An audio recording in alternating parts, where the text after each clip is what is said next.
eu sei que mais cedo ou mais tarde o irmão vai dizer assim, não, Deus não é o criador do mal, né? Ainda mais como arminiano bom que o irmão é, Deus não pode ser o criador do mal. Então alguém que não é Deus foi o responsável por inserir o mal na criação divina. Satanás, ou o homem, ou os dois juntos, né? Um logo depois do outro, em aliança maldita. Isso resolve o problema? Olha, isso em si não resolve o problema. O problema, ele se dá de longuíssima data, né? Esse problema do mal. Qual é o problema do mal em termos teológico e filosófico, né? Teológicos e filosóficos, só para esclarecermos para quem nos assiste. Quando nós falamos do problema do mal em filosofia e teologia, nós estamos querendo falar sobre o seguinte: como que pode um Deus que, segundo os teístas, especialmente os cristãos, ele é onipotente, ele é onibenevolente, ele é onisciente, é um Deus que tem esses traços, ele coexistir com o mal e com o sofrimento no mundo. Como que isso pode? Isso, de forma muito resumida, é o problema do mal. E para tentar resolver esse problema, Heber, se você me permite, os teóricos, os estudiosos, filósofos e teólogos, eles criaram teodiceias. Teodiceia é um termo grego que, ao que tudo indica, foi criado pelo filósofo alemão Gottfried Leibniz, no contexto do início do século XVIII.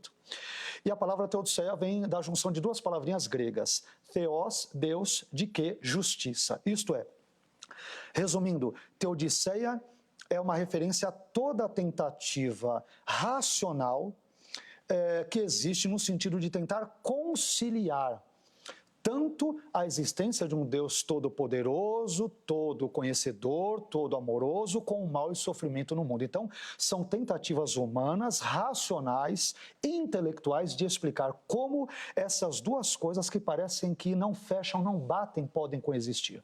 Bom, para isso, algumas teodiceias foram criadas. Algumas delas eu cito em Abacuque e outras eu cito no livro de Jonas, tá? Se as pessoas lerem o livro de Abacuque a partir ali da página 66 alguma coisa, e o de Jonas, o comentário a partir da página 76, vão encontrar as principais teodiceias que existem no mundo e que lidam com isso. Eu vou citar algumas, se o irmão me permitir, para nós contextualizarmos essas tentativas, como os estudiosos têm lidado com isso.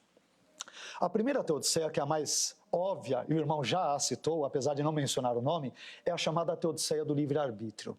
O que ela diz?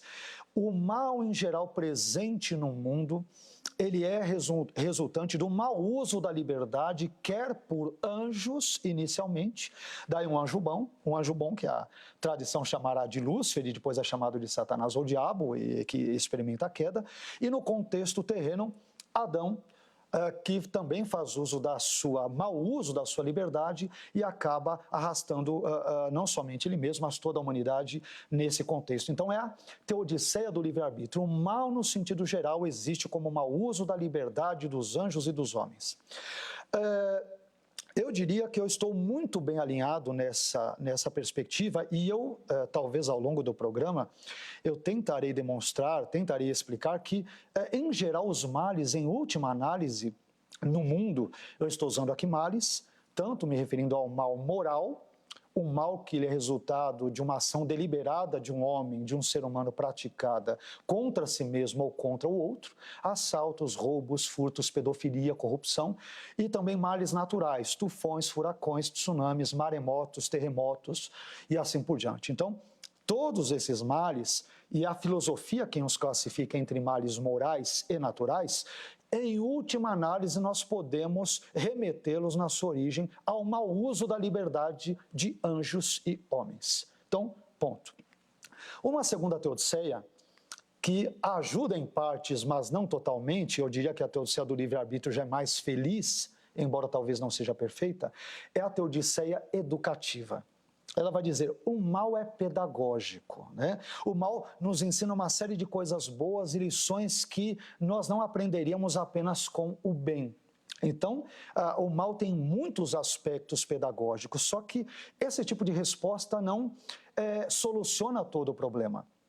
Porque como que você vai explicar para uma mulher, vamos contextualizar, nós estamos hoje numa das maiores, a maior pandemia da história. Como você irá explicar para famílias, para pessoas que perderam todos os familiares ou vários deles e você vai dar um tapinha nas costas e dizer, não se preocupe, porque o mal é pedagógico. Aí ela vai virar para você e vai dizer, é pedagógico porque não foi o seu pai que morreu, não foi a sua mãe, não foi o seu filho. Eu perdi 5 pessoas na família. Eu que sou pastor de uma igreja pequena, eu tive caso de uma irmã lá que perdeu 2 familiares e uma outra irmã que perdeu 2 familiares em menos de um mês. Perdeu uma irmã biológica, deu menos de um mês, ela perdeu outra irmã. Misericórdia. Não necessariamente uma delas de Covid, a outra não, mas em menos de um mês.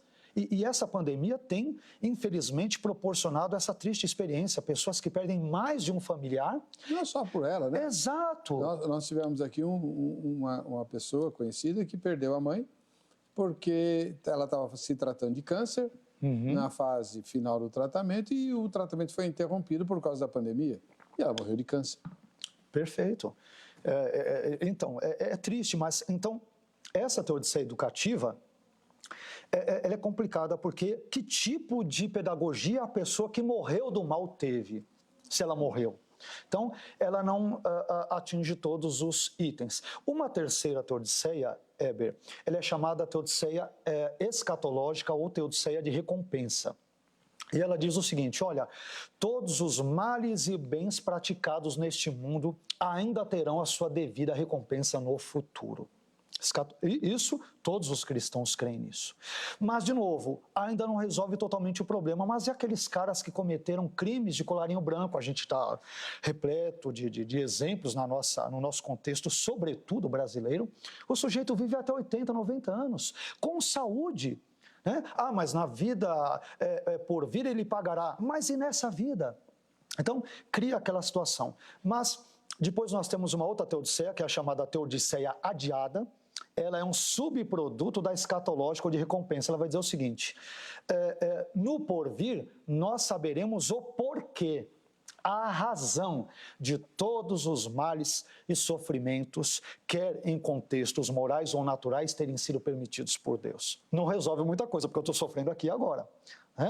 E você tem outro tipo de teodiceia, muito usada, inclusive, por nós cristãos, que tem um fundo bíblico, mas talvez não resolva tudo, que é a teodiceia de comunhão. Ela está dizendo o seguinte, quando nós sofremos, nós experimentamos a presença e a comunhão divinas, o consolo divino como nunca. Então, é aquela coisa, eu estou no vale da sombra da morte, mas não estou sozinho, Deus está comigo. Então, Deus, ele possibilita ou permite o mal, o sofrimento e a dor, para sabermos que não estamos sozinhos neste mundo, mas Ele sempre está conosco em meio ao sofrimento. Então, estas são as explicações principais. Existem outras, todas elas, aliás, principais, estão citadas nos meus 2 livros de Abacuque, o comentário e Jonas, para os interessados. Então, estas são as principais explicações.